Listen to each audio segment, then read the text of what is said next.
Hi, this is Brian. Welcome back to another episode of Philosopher's Notes TV. Today, another great book, The Entreprenuer Roller Coaster by Darren Hardy. The Entreprenuer Roller Coaster, subtitle, Think you don't have the time, money, or experience to start your own business? Then read this book. Why now is time to join the ride. Darren Hardy is the publisher of Success Magazine.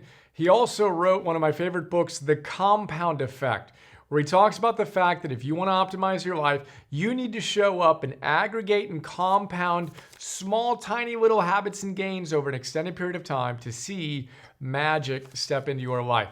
This is a great book all about entrepreneurialism, of course. He starts by making the point that all of us are entrepreneurs.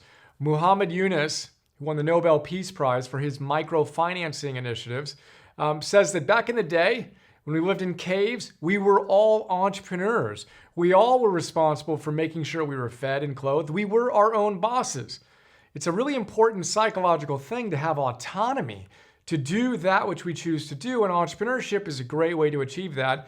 Darren Hardy, as the head of Success Magazine, is all about helping us see the fact that today is the greatest opportunity in history to make the most of our gifts in service to the world and prosper in the process. So, if you've been thinking about starting a business, where you are an entrepreneur who's in the process of starting a business and enjoying the ride that is the roller coaster of entrepreneurship, then I think you'll love the book. And Darren's whole thing is, let's go from roller coaster. There's always going to be the loop-de-loops and all those ups and downs. We want to have fun with it and make it a rocket ship.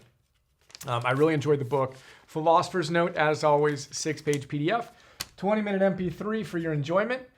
And these are 5 of my favorite ideas. First one, super freaky. I'm actually going to bust out the official definition of freak. So Darren starts by making an invitation to be a freak. Be super freaky, in fact. And he says, look, let's look at the definition of what it means to be a freak. Here's what it says. Here's what he says. You open the dictionary. You can do that now. And I actually did that. I opened up my Apple dictionary. Is that really the definition of freak? It is. This is it. It's a noun. A person who is obsessed with or unusually enthusiastic about a specific interest. I will repeat. A person who is obsessed with or unusually enthusiastic about a specific interest. Darren tells us that it's absolutely essential for us to not only be a freak, but to be super freaky. He says all the people who have ever made the cover of Success Magazine are super freaky. They are super obsessed, wildly enthusiastic about something that really interests them. And it's not just Darren or the dictionary. It's not just Darren who's saying that that's a positive thing. Mihai Csikszentmihalyi, one of the world's leading thinkers on creativity, who I quote and reference in this book, studied the greatest creators. Guess what? They were freaks. They were wildly enthusiastic, passionately enthusiastic, obsessed about that which captured their interest. It's the only way you can make a really significant contribution is if you're willing to go all in. Be super freaky.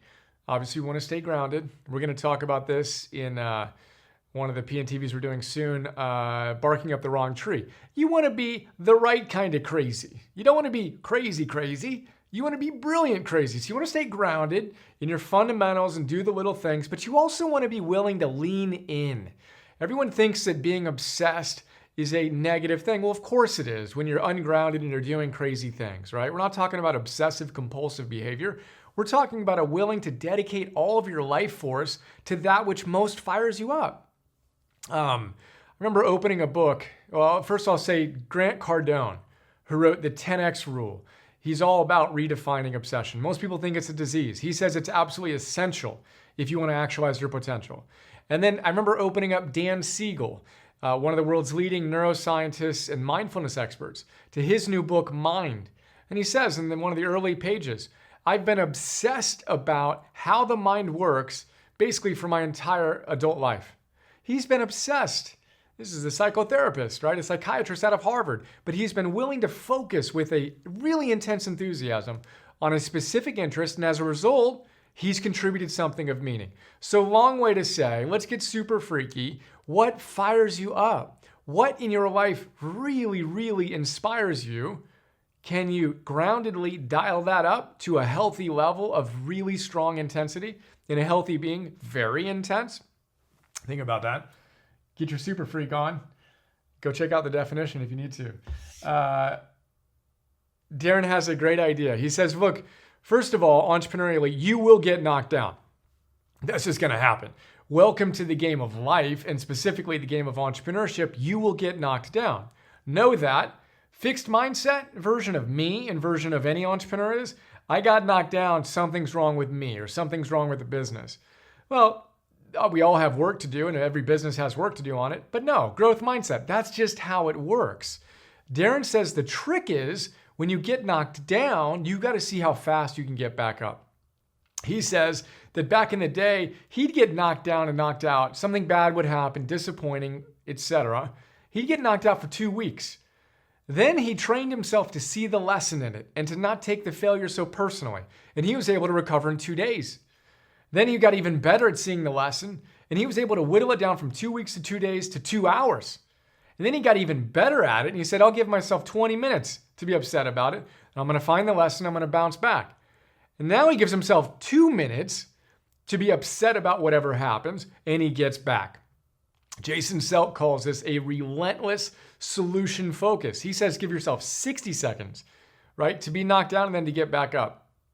And I've shared this story in different contexts, but it's appropriate here. I've raised, over $10 million now to finance a few different businesses that I've built and sold. And one of the times in my last business, I had raised a few $1 million, and one of our investors was a billionaire who was introducing me to some of his friends in Aspen. And it was the strangest introduction ever because he got up and said, hey, this is Brian. He's been knocked down and bloodied, and he knows how to get back up off the mat. Brian, tell him about your business. That was literally all he said. He didn't say we did this and this and this. That was what he chose to say. What he admired in me, and I didn't get for years until years afterward, was the fact that I was decent at getting knocked down and getting back up. Right? We'd faced some significant challenges in that business, and he loved the fact that we got knocked down and I got back up. So this is a constant discipline for us entrepreneurially, and again, we're all entrepreneurs ultimately, to see how fast we can get back up. Equanimity Game 101, Marcus Aurelius style. And as my coach Phil Stutz says, you want to have emotional stamina. The worse you feel, the more committed you are to the protocol. Right? You get knocked down, you get back up. The next day, you're more committed to your meditation, you're more committed to working out, you're more committed to eating well. Whatever it is you said is important. You add a drop more intensity to it that day after you got knocked down, and rather than spiral down like you might have in the past, you bounce back stronger than ever. That's a long look at that idea. Gets me fired up. Third big idea is #string. I'll tell you what that means in a moment. We use that in our team. #string is how we capture this idea. Again, people always ask how I actually apply these ideas. Here's one way. So Darren tells a story. Well, Darren establishes the fact that leaders set the pace. They have to set the pace, right?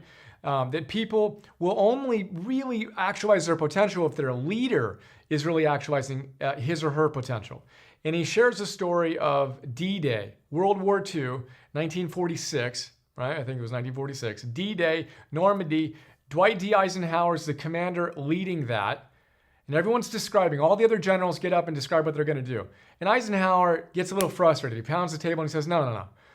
We need to change how we're approaching this. And the story goes, as Darren tells it, that he takes a string and he pushes the string from behind. Imagine a string. Imagine pushing the string from behind. What happens? It just folds up on itself, right? Nothing happens that you want to have. It just gets confused. He says you need to take that string and you need to pull it from the front. You need to lead from the front energetically and sometimes literally, right? You need to be the embodiment of the type of performance you want to see from your team. So in our team at Optimize Enterprises Public Benefit Corporation, my right-hand guy, Evan, and I will often say #string. It's time to step up. We've got to pull that string even more tautly, right? To lead our team, to show them by example what we can do. Let's create some masterpiece days, #string style. There you go. Leaders set the pace. The fourth big idea is a really cool one. Another really cool one. Darren tells us that we need to identify what's really important to us. And we can have a laundry list, a bucket list of things that we want to do, 50, 100 things we want to do before we die kind of thing. He says, oh, that's nice, but boil it down. If you have more than 1 or 2 or 3 really important goals, you have too many, right? And you want to identify which goals, if I achieve them, will have the most positive impact in my life. And he says, think of 3, all right? 1, 2, 3. If you think of your next year, and this is something we use in our Greatest Year Ever 101 classes, and I'm going to use it again this year. When you imagine having the greatest year of your life, what 3 goals, if you achieve them, would make that year just crazy awesome? Think about that. What is it? What would really make your year amazing? He says when you got clarity on that, throw away all the other options, all the other possibilities. As Peter Drucker says, there will always be more good ideas than time to execute them. Therefore, you need to make first things first and second things not at all. The way I like to frame this, I like to think of it as what energy goals do I have? My big 3 includes energy, family, and service, right? So I can either have 1 big goal for energy, 1 big goal for family, 1 big goal for service, which creates these 3 goals, or I can have 3 for each. We talk about that more in Greatest Year Ever. But for now, think about what's important to you. And then the second part of this is you think about, okay, what do I need to do? What 1 habit do I need to install? He says 1 or 2 things you do on a daily basis, right, to hit this goal. So this is kind of our lag goal, to use the 4DX guys' terminology. The lead goal is what are you going to do, simple thing that you're going to do on a day-to-day basis to make that happen. So for example, when I read the book over a year ago, and I wrote the note, I talked about one of my goals, which was to do, I hadn't done a Spartan race yet, but I was going to do the trifecta, right? The sprint, the super, and the beast longer Spartan race. Okay, that was an important goal for me. So I set that up, I wrote it down, and it was life-changing. It wound up getting me in the best shape of my life in every sense, right? Now, the one thing that I needed to do to make that lag goal a reality was very simple. Show up and do a hike every day. Show up on the trail. That became the thing that I measured, and I did it every single day. I might have missed it if I was traveling, but otherwise I did it. I showed up and I did it. Very, very simple. And you do that over an extended period of time, you can achieve a goal. So think about your number 1 goal. Think about the number 1 thing you're going to do to achieve that, and then put all of your focus there. Give it time, aggregate, compound effect style. That's our big 3 plus 1. And then our 5th big idea is the fear of fear. Again, in life, and particularly when you are an entrepreneur, you're going to be afraid. That's just how it works. As Phil Stutz, again, my coach, says, that's a reverse indicator. That's an indicator you're doing something right, not that something's wrong with you. You're out of your comfort zone. Of course you're going to feel fear. But Darren, along with all these other great thinkers, says, the only thing you should really be afraid of is your fear, because your fear is stopping you from doing that which you need to do and where your infinite potential lies. And then he says, what's interesting is the only time you're really afraid is when you're thinking about and anticipating the thing that you need to do, or you want to do, or you're afraid to do. And he uses the example of a skydiver. So a novice skydiver is going up on their first jump. Never done it before, right? You watch them as they go up on their first jump. Their heart rate is going crazy as they're approaching elevation and they're getting ready to jump. But the moment they jump and they move from thinking about it and being afraid of it to actually doing it, their heart rate comes down and they report enjoying the experience. So the fear was in the anticipation, not in the doing. And the research shows the exact same thing in an fMRI when you ask people to think about math, for example. If people are afraid of math, they're math phobes, right? And the idea of doing math problems scares them. You can actually measure that in their brain, right? As they think about doing it. And they actually feel pain. Their pain centers light up in their brain when they imagine doing it. But guess what? The moment they do it, their pain center does not continue to be lit up. It dissipates and they're fine, right? I call that procrastinating. The pain is in the anticipation. When you just do it, it feels a lot better. To go back to Grant Cardone, 10X rule, he says you need to starve fear of its favorite food. What is fear's favorite food? Time. You give fear time and it builds and grows and becomes a monster. But if you're afraid and you do it anyway and you make that just how you show up in life, right? Speed is a force style. I'm afraid I'm going to do it. You see the power. So remember the skydivers and the math phobes as you lean into your fear and think about it right now. What's something that you know you could be doing that you just know is a wise thing to do that you've been putting off? Might now be a good time to do that and then make that your habit. It's just how you show up. And as Emerson says, do the thing you're afraid to do and the death of fear is certain for that particular thing, or at least in that moment. You'll still have fear, but you build the strength to deal with it more and more gracefully. We talked about the big three that would make your life and your year amazing, and the one little thing you're gonna do on a consistent basis to make that happen. As a byproduct, #string, pull the string. Leaders set the pace. Be an exemplar of what you wanna see on your team. Knocked down? Welcome to the club. Get back up. See how fast you can get back up. Maybe it's 2 months you're knocked out, 2 weeks, 2 days, 2 hours, 20 minutes, 2 minutes. How quickly can you recover your center? That's the trick here. Not never getting knocked down, but knowing you're going to get knocked down and practice seeing the lesson, getting a little stronger as you get back up. Super freaky. We want to be willing to be obsessed and intensely, passionately enthusiastic about something. What is it for you? This is obviously what I'm excited about and willing to be super freaky about. I love helping you optimize your life so we can change the world together, one person at a time, and together, starting with me and with you. What was the big idea that jumped out? How do you make it a more applied part of your life today? Get on that and make today another awesome day. See ya.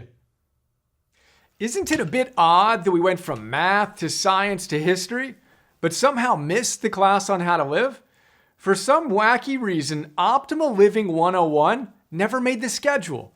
Of course, it's too late to go back and change that, and you're too busy to read full-time to catch up. But if you're like us, you're all about optimizing your life so you can actualize your potential. So imagine this.